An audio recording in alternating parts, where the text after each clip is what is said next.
দেখো এই ম্যাথগুলো কিন্তু অনেক ইম্পর্টেন্ট 6B এর, বুঝছো? এই জাস্ট হচ্ছে এক টাইপের ম্যাথ পারলেই পুরো এই চ্যাপ্টারটা কভার হয়ে যায়।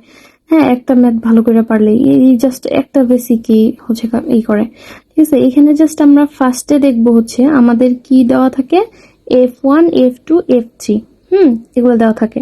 তারপরে পরে হচ্ছে কি আমাদের হচ্ছে কি মানে R3, এই যে R3 এর ভিত্তি, তার মানে প্রথমে আমাদের দেখতে হবে ভিত্তি কত, ভিত্তি 3।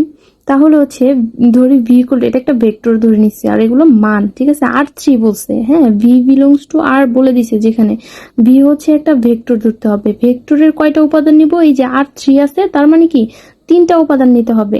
এ বি সি বিলংস টু, হ্যাঁ, এখানে জাস্ট ভি এর ভেক্টরটা এ বি সি ধরে নিছি, ধরে এই যে এই জাস্ট এই শর্তটাকে আগে দেখছি, আগে ভিত্তি দেখতে হবে।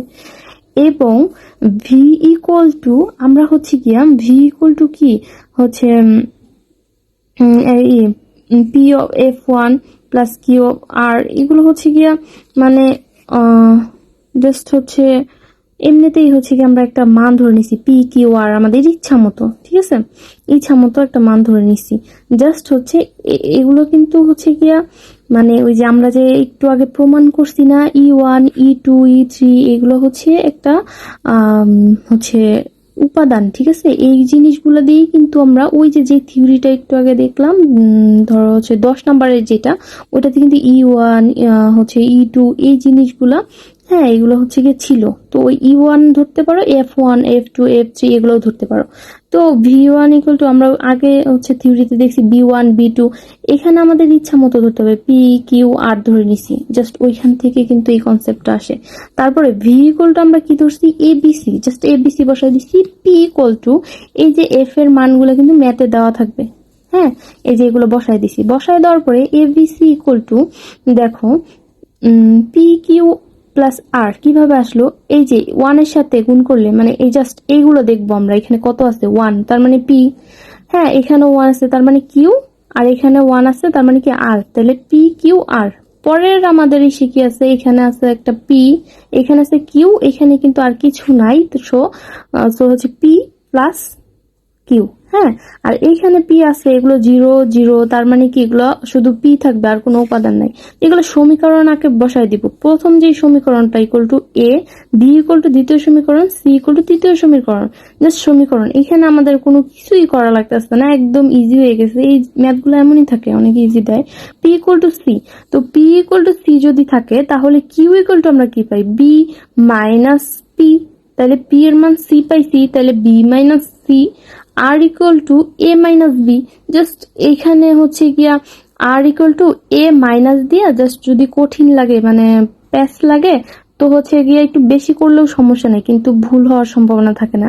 তো আর ইকুয়াল টু আমরা যদি বের করতে যাই, এখানে এই জাস্ট পি গুলো এখানে নিয়ে আসবো, কিউ গুলো এই পাশে নিয়ে আসবো, মাইনাস হয়ে যাবে। তখন হচ্ছে এই যে আমরা পি কিউ এর যে মান পাইছি এগুলো বসাই দিলে এ মাইনাস বি এসে পড়বে। তো এ বি সি ইকুয়াল টু দেখো এইখানে কি হয়েছে, আমরা জাস্ট এই যে পি কিউ এর মানগুলা বের করলাম 1 নং এ। এখন 1 নং এ হচ্ছে কি এই যে সি বসাই দিছি, কারণ হচ্ছে কি আমরা পি ইকুয়াল টু সি পাইছি না, এই যে পি ইকুয়াল টু সি বসাই দিছি। কিউ ইকুয়াল টু কি পাইছি, বি মাইনাস সি। তারপর R equal to A minus B, just এইগুলা মান বসাই দিছি। যেহেতু হচ্ছে এইখানে কিন্তু আরেকটা শর্ত দেওয়া আছে, হ্যাঁ, টি অফ এই যেখানে T X Y Z equal to এই যে সমীকরণটা, যেহেতু আমরা এটা ধরে নিছি, জাস্ট আবার যেটা দেওয়া আছে ওইটা আবার লিখবো সাথে সাথে, হ্যাঁ। লিখার পরে T of F one equal to দেখো এফ ওয়ানটা হচ্ছে গিয়া কি দিছিল, এই যে এফ ওয়ান এর মান যখন টি এফ এর সাথে টি আসছে তখন এই উপাদানটার সাথে টি লিখবো, জাস্ট এতটুকু, হ্যাঁ। তো হচ্ছে প্রথমে কি করব, টি এফ ওয়ান বের করবো ইকুয়াল টু হচ্ছে এই যে জিনিসটা কোশ্চেনে দেওয়া আছে। তারপরে আমরা এই মানটা কিভাবে বের করব, এই যে এক্স ওয়াই জেড এর জায়গায় 1 এটা এক্স, ওইটা ওয়াই, এটা জেড, জাস্ট এই 3টা মান এই সমীকরণে বসায় দিব, এখানে একটা মান পাবো। এইগুলাকে আবার এ বি সি বিবেচনা করে উপরের যে সমীকরণটা সেটাতে মান বসাবো, ঠিক আছে? বসায় কি করব, ওই যে আমরা এফ এর সাথে যেই সম্পর্কটা হয় ওইটা বের করব, ঠিক আছে? তারপর আবার সেকেন্ড ক্ষেত্রে একই কাজ করব। তারপর হচ্ছে এই যে এই এই এই মানগুলো যেগুলো পাইছি, এই যে এই মান এফ ফিল্ডের যে মানগুলো পাইছি এগুলাকে এগুলো হচ্ছে কি আমরা কি টি অফ এফ, ঠিক আছে। এটাকে আমরা বসাই দিব, এটাকে ট্রান্সপোজ করতে হবে, ঠিক আছে। ওই যে আমরা হচ্ছে থিওরি যখন হচ্ছে পড়ছি তখন দেখছি না যে এটা মানে কি এখানে যে উপাদানগুলো থাকবে সেটাকে ট্রান্সপোজ করতে হবে, এটা আসছে। আবার v equal to a b c equal to হচ্ছে এই যে এইটা, এই 2 নং নিয়ে আবার কাজ করব। 2 নং নিয়ে আবার যদি কাজ করি তাহলে হচ্ছে কি এটা সারি, ট্রান্সপোজ করলে এটা কলাম হয়ে যাবে। তখন টি ভি ইকুয়াল টু হচ্ছে টি অফ ভি এর মান কি আমরা পাইছিলাম এ বি সি, এই যে এখানে হচ্ছে গিয়া ফার্স্টেই কিন্তু হচ্ছে এই যে v equal to a b c এটা ধরে নিছি না।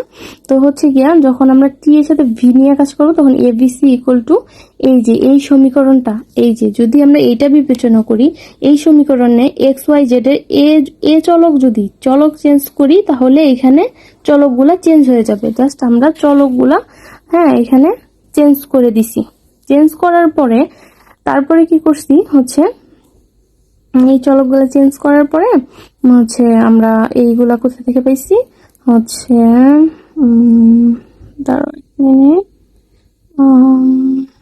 এই যে জাস্ট এই যে এ বি সি, তাহলে হচ্ছে আমরা যদি এ বি সি এইটা কি সি, এই সমীকরণটা এ, এটা বি, এটা সি, তাহলে F1 এর সাথে কি ছিল সি, তাহলে 3a প্লাস হচ্ছে F2 এর সাথে কি ছিল বি মাইনাস সি, তাহলে এটা থেকে এটা মাইনাস করে দিব, বি থেকে সি মাইনাস করে দিব, F2, তারপর এ মাইনাস হচ্ছে বি F3 এর সাথে যাবে, তাহলে এইখানে হচ্ছে একটু ক্যালকুলেশন হবে, হওয়ার পরে এটা আসবে। তারপরে এটাকে কি করব, এটাকে পুরাটাকে এটা তো হচ্ছে আমরা হচ্ছে টি অফ ভি এর মান পাইছি, ঠিক আছে। যখন এফ এর সাথে যেগুলা থাকবে ওইটাই হচ্ছে গিয়া পরে আমরা যখন এফ করে দিব, ঠিক আছে, এটা হচ্ছে গিয়া সারি আকারে থাকবে, এটাকে ট্রান্সপোজ করলে কলাম আকারে চলে যাবে। তারপরে আমরা কি করব, ওই যে জাস্ট হচ্ছে এইগুলা মান কিন্তু আমরা আগেই বের করছিলাম, টি এফ আর হচ্ছে বি অফ এফ, এই দুইটা গুণ করে দিব। গুণ করে দিলেই আমাদের সেম মান আসবে। এটা এখানে 3-4টা অঙ্ক আছে, সবগুলাই অ্যান্সার হচ্ছে লাস্টে একই আসে। জাস্ট আমরা ফার্স্টে খেয়াল রাখবো হচ্ছে আমাদের ভিত্তি কত দেওয়া আছে, ভিত্তি অনুযায়ী আমরা ভি এর একটা মান ধরে নিব, ধরে এই যে এই জিনিসটা সব অঙ্কের ক্ষেত্রে একটা সেম ভি ধরে নিব, পি এফ এফ এর সাথে যে কোনো আলফা বিটা গামাও ধরতে পারি, কিছু চলক ধরে নিব, ধরার পরে জাস্ট এই যে এ বি সি, এই ভি এর জায়গায় এ বি সি বসাবো, আর এই চলকগুলার এই যে এখানে একটা F1 F2 মান বসাই দিব, দিয়ে এখানে একটা সমীকরণ তৈরি করব। সমীকরণ তৈরি কইরা হচ্ছে এ বি সি এই সমীকরণের মানগুলা এই যে এখানে বসায় দেওয়ার পরে একটা সমীকরণ আসবে, আর কোশ্চেনে যে সমীকরণ থাকবে দুইটা সমীকরণ একসাথে লিখবো। জাস্ট ফার্স্টে এই যে এটা ধরবো, এখান থেকে হচ্ছে গিয়া এই কাজটা করব, শুধু মান বসায় দিব। দেওয়ার পরে এই সমীকরণ তৈরি করব, করার পরে হচ্ছে এই যে এই জিনিসটা করব, এটা বের করব, এই জিনিসটা বের করা এই তিনটার মিলাইয়া হচ্ছে গিয়ে এখানে একটা বের করব, বের করার পরে এই যে এগুলা হচ্ছে ওই থিওরিটা প্রমাণ করার চেষ্টা করব।